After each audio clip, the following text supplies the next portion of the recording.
The Walter Cronkite School of Journalism and Mass Communication at Arizona State University is honored to be a supporter of Indian Country Today. ASU offers the only online undergraduate digital media literacy degree, teaching students how to recognize and combat inaccuracies on all platforms. They are using cutting-edge tools and tactics to separate fact from fiction in a digital world overloaded with misinformation. Learn more at cronkite.asu.edu.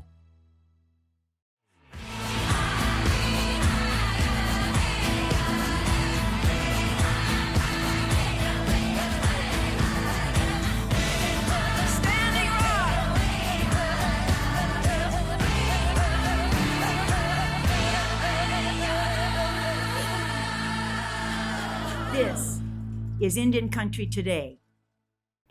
Esquili, yes, thank you for joining us. I'm Patty Thalohungva. Here are the headlines from Indian Country Today. The Oneida tribe is in disbelief after a fatal shooting at the nation's casino and hotel near Green Bay, Wisconsin on Saturday night. 3 people are dead, including the suspect. Another person was seriously wounded and is being treated at a Milwaukee hospital. None of the victims are citizens of the Oneida Nation. The attack happened in the restaurant at the tribal casino.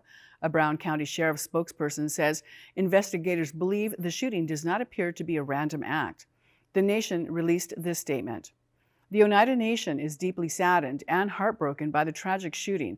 Our heartfelt condolences are extended to all of the loved ones of the victims. Oneida is grateful for all condolences, support, and encouraging messages we have received. At a news conference Sunday afternoon, Oneida leaders said they will be conducting a security review at the casino complex. The U.S. Department of the Treasury is one step closer to settling a case with the Shawnee tribe. The Shawnee sued the Treasury last June over the distribution of $8 billion from the CARES Act. The Treasury Department allocated the tribe just $100,000 in coronavirus relief funds because it had wrongly counted the tribe's population as 0. The tribe says the Treasury used population numbers for the Indian Housing Block Grant rather than actual enrollment numbers. The Shawnee tribe says it does not receive funding from the Indian Housing Block Grant program. And the tribe says it actually has more than 3,000 citizens. The Shawnee isn't the only tribe that has had populations listed as 0. 24 other tribes were recorded as having no citizens because the housing funding numbers were used. Other tribes were simply undercounted and were therefore given less money from the CARES funding. The new Secretary of the Treasury Department acknowledges the use of the housing population numbers was not accurate. Tribal enrollment members will now be used to assess the amount of funding the tribes will receive from the CARES funding.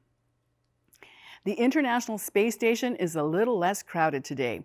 Sunday morning, the SpaceX Crew Dragon landed safely back in the Gulf of Mexico, bringing 4 astronauts home and leaving 7 people on board the space station. The space station is the size of a 4-bedroom house, so having 11 astronauts on board for the past week was challenging. Caitlin Onawa-Boycell spoke with the first Native American in space, and he explained the issues he faced while trying to get a good night's rest. It's no surprise sleeping in zero gravity can feel funky to some. Imagine going to sleep for the first time and you're not touching anything. It's weird. So I would squeeze myself up against the wall. Former NASA astronaut John Harrington says he was aboard the International Space Station. It was much smaller. There were 10 when I was there, and we were in about a half the size of what they currently have now. But that didn't stop him from finding a comfortable spot to lay his head down. The nice thing is we had these sleeping bags, and I would get in my sleeping bag and I'd squeeze myself between, a couple of large storage bags. So I had that feeling of being crushed up against something. It was comfortable for me. That comfort even brought him to unexpected places. Take a nap and just floating and, wake up over here. Sleep over here and wake up over there. That was fun. He would sometimes wake up and not even know what time of day it was. Took a nap on the flight deck, woke up looking out the windows at night. It takes 90 minutes to go around the Earth. So for 45 minutes, you're in darkness, and 45 minutes, you're in sunlight. But when it's time to lay your head down and go to sleep, you sometimes don't expect what you see. And imagine when you close your eyes, you see fireworks. Because there's these, high energy particles coming out of the, distant universe, come and they whack you in the head, and it kicks off a little flash of light in the back of your eye. So when you're when you close your eyes now, so you can see this little flash of light that comes up, and you're like, what was that? Something you can only experience sleeping in space. In Wisconsin, Caitlin Onawa-Boycell, Indian Country Today. A two-day summit in Albuquerque, New Mexico is focusing on ending violence against Indigenous women and children. Cases of domestic violence against them and instances of sexual assault have increased over the past year. Supporters say nonprofits and social workers are scrambling to meet the added challenges that stem from the coronavirus pandemic. Native American leaders from pueblos throughout New Mexico and from the Navajo Nation gathered virtually for this event. Pewaukee Pueblo Governor Janelle Roybal says education will be key to stopping the cycle. You can read more about this summit on our website, IndianCountryToday.com. Look for the headline, Indian Country's Shadow Pandemic. And those are the headlines from Indian Country Today. I'm Patty Thalahungva. When we come back, the Santa Ynez Band of Chumash Indians is accusing a California university of violating a federal law that protects Native ancestors. We'll tell you what the University of California, Berkeley has in its collection and what the tribe is doing about the situation.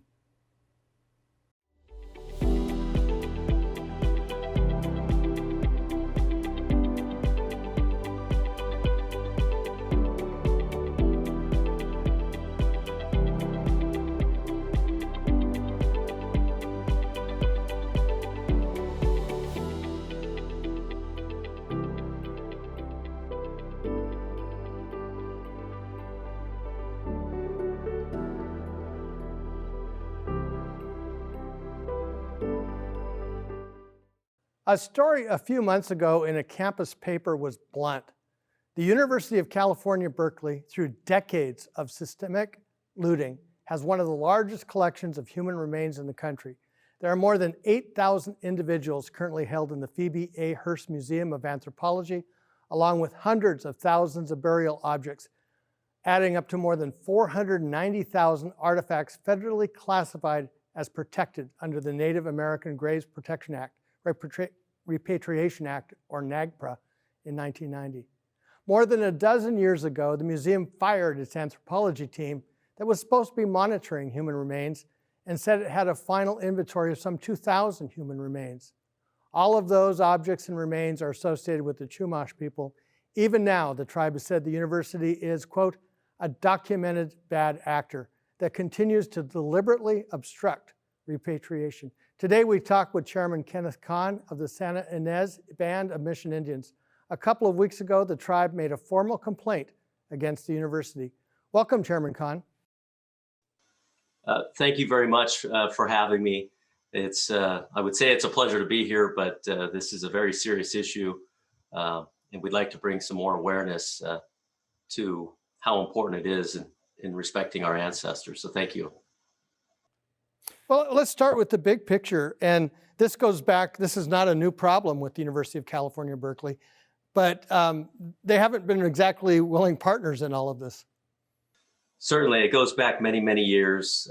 You referenced when there was a firing of some of the committee members. Back in 2008, the GEO committee held a hearing. Then GEO Chair Dean Flores, had wanted to bring some awareness to this situation, and we were hoping that that was the catalyst to get everybody to start following the policies and repatriating or bringing our ancestors home. And so that's been a very frustrating time. Since then, it's been very frustrating for our tribe. It's so extraordinary when you think about just the human nature of all of this, when we're talking about basically family members who can't have the ordinary respect of the dead normally in our society. Absolutely. I mean, it's as simple as that's somebody's grandma, that's somebody's grandpa. And for us, those are our people. It's frustrating when researchers are resistant to the repatriation process. I often ask them, well, what would you do if that was your grandmother or one of your family members that was sitting in a cupboard or a cabinet? For almost anybody that in the research department has access to at any time. I was able to do a tour back in, I think it was 17 or 18, and a lot of our ancestors were in either locker systems or, as we went up in the basement area, in open shelves with cardboard trays, which was, from our perspective, very disrespectful. We're fortunate that we were able to do some repatriation, but now we're finding out that there's more items within the system, and we'd like to address that as soon as possible. But we'd also like some accountability on the institution's part. What would that accountability look like? Well, I mean, there's been a number of measures. The most recent was the state audit on the system, on how universities approached repatriation in different ways. And unfortunately, the Phoebe Hearst was the biggest offender. And, that just happened. They happen to have a majority of the Chumash affiliated items. There's been a number of different policies put in place, but from our perspective, those policies, they don't have any teeth. There is no accountability. And we would like to see some accountability from the university's perspective. Back in March, our cultural director and one of our representatives from the tribe met with a committee to talk to them about, why did this happen? We want accountability. And they basically said that we'd have to take that up with Chancellor Christ. And so we certainly are doing that and hoping that from the top down, they will take some sort of investigative action and disciplinary action. In the complaint, you say that the University of California, Berkeley is a bad actor. Should there be both civil and criminal sanctions for that? Based on the investigation, absolutely, if it's warranted. From our perspective, it is, because, you just don't mess with, our ancestors.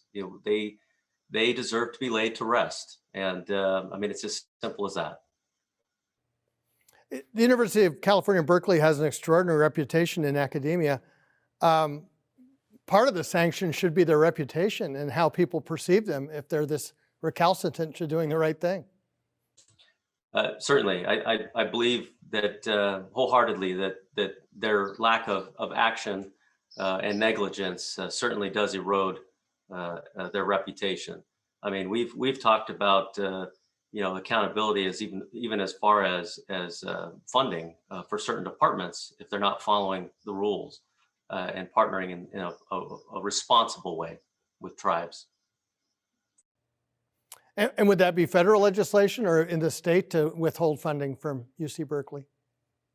Well, I'm certainly not a policy expert, but I think there certainly could be improvements both to the federal NAGPRA policy and additionally the California NAGPRA legislation as well, or law as well. So much of this, even though it's at the higher level of the university, is really the anthropology department and its push to do things the way they've always done that. Do you find that they're willing partners in this episode? It depends on who's in charge. And I do want to recognize that Dr. Benjamin Porter, back in 2017 and during his tenure, really helped push things forward with trying to mend the relationship with tribes, not only Chumash, but multiple tribes. But there are still folks within departments that are not as willing to work and for whatever purpose are resistant to repatriation. I do know that the Kumeyaay had some challenges with repatriation. Also, the Kennewick Man, there was some challenges to that in court.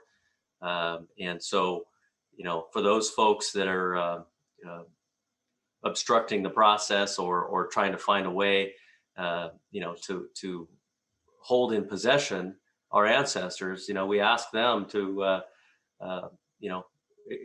explain to us why is it so important that you hold on to our families and not allow us to find their lay them to rest in their final resting places.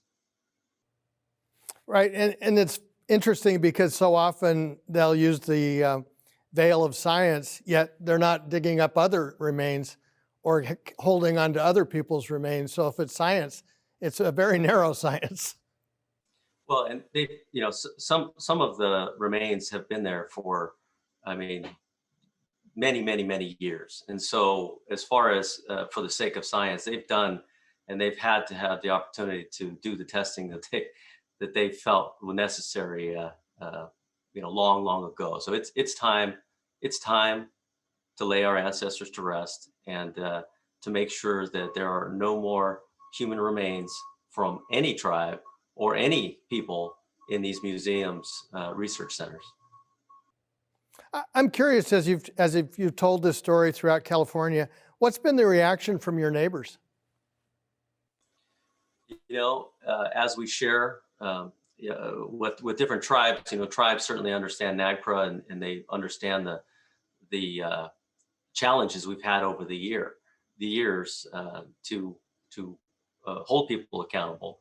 But when we tell our neighbors that may not understand the policy or how incredibly horrific this is, they're, absolutely disgusted. And I just wish that we could get a little bit more support from our surrounding communities to help us move this process forward. This is a very important cultural issue. I'm curious how the elders are reacting to it and what kind of conversations you're having with them. Well, the elders are the driving force of our tribe. And I know that, the wisdom and the love and the care that they bring to us is extremely important. And so this is a very, very painful process for our elders and for us. And, they pray, they are constantly, holding us accountable to move forward and work with the policymakers and also directors of these institutions to make sure that we bring our people home. So I think painful really sums up that dynamic with our elders. What do you think the next steps in this process are? Well, I'm hoping in regards to our last request with the Chumash remains that were identified earlier this year. I'm hoping that the chancellor will take some action, provide us with some good information based on an internal investigation, and hold those accountable that were part of the process of not returning these burial items. Do the regents get involved with this, or is the chancellor the last opportunity? Well, the last meeting that we had, we were told that the committee couldn't do anything as far as disciplinary action, and they recommended that we do reach out to the chancellor. And so our tribe did submit a letter back in March to the chancellor, and we're working on hopefully getting some sort of action. Thank you, Chairman. Thank you very much. Appreciate you listening. And we'll be right back.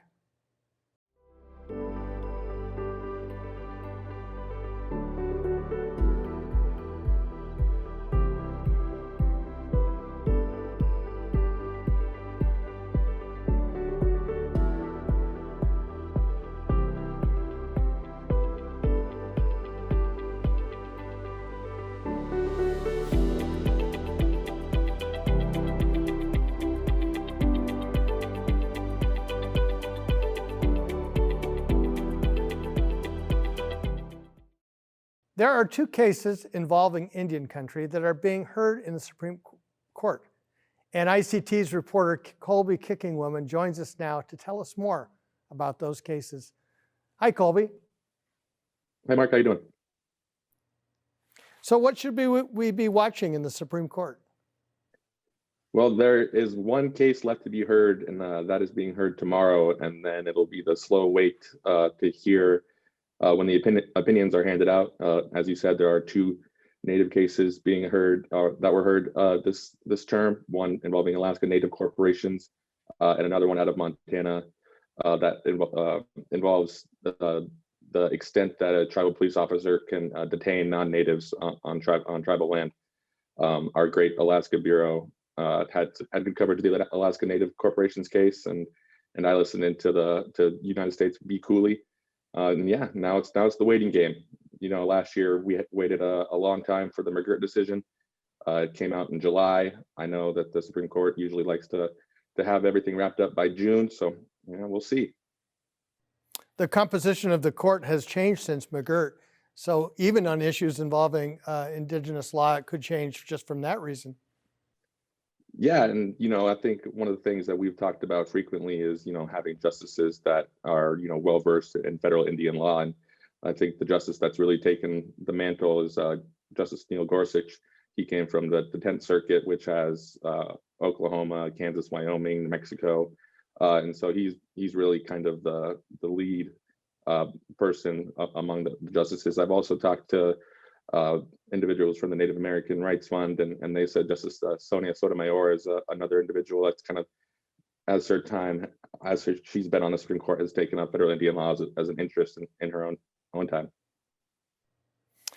It's interesting with the Biden administration, there's a renewed call to have Native Americans appointed to the bench. There's only 2 in the whole federal bench out of what they call Article 3 judges, which are constitutionally appointed. That could happen soon, and that could be kind of the bubbling up to eventually get to the Supreme Court.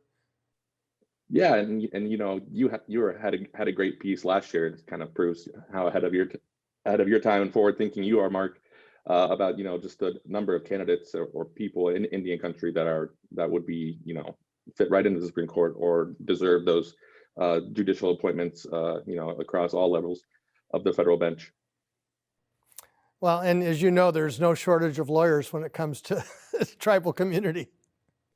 Yeah, absolutely. And with the Biden, with his presidential commission that he has looking into expanding the Supreme Court or what sort of reforms, that's kind of been the new issue. I know Representative Mark Wayne Mullen and Tom Cole both have come out against it.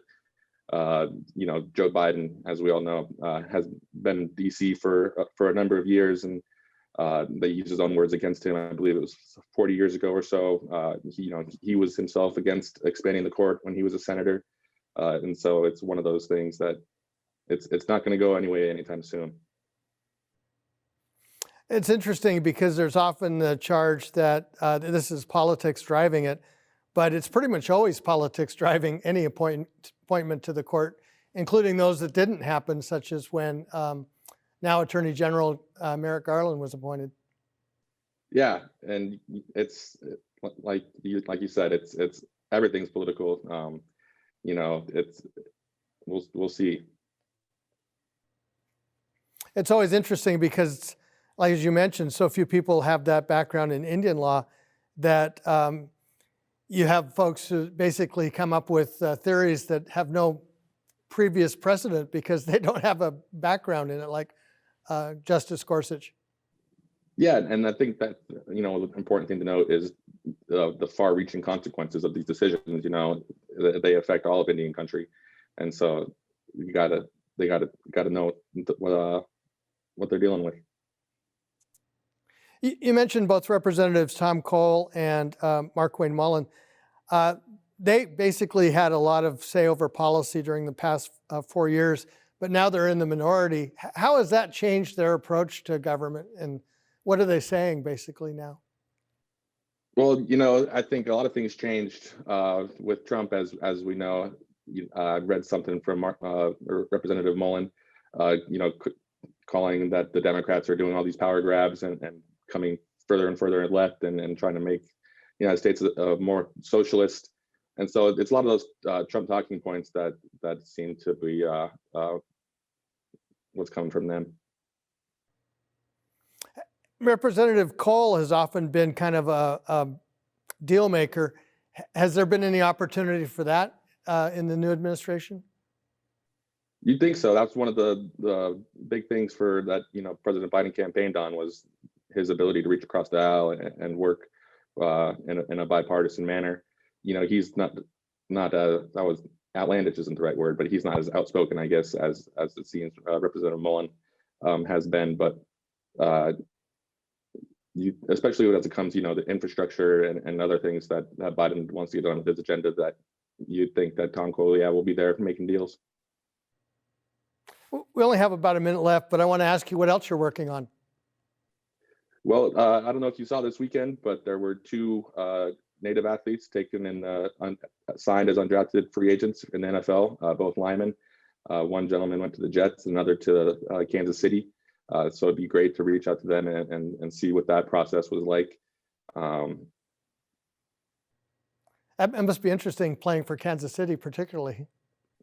Yeah, and I believe they a couple years ago, I think it was they had a native long snapper. It's just a culmination of you work so hard, and it doesn't matter where you go. I'm sure they're just happy to be there. Exactly. Thank you, Colby Kicking Woman. I appreciate it, Mark. And that's a slice of our Indigenous world. Thank you for watching. We will be back with another edition tomorrow. I'm Mark Trahant. Sometimes you got to take a stand just because you know you can. Oh, you got to run, you got to run.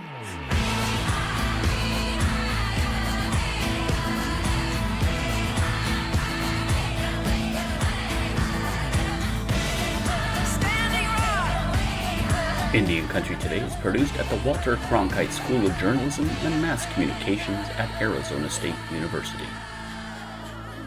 This is Indian Country Today.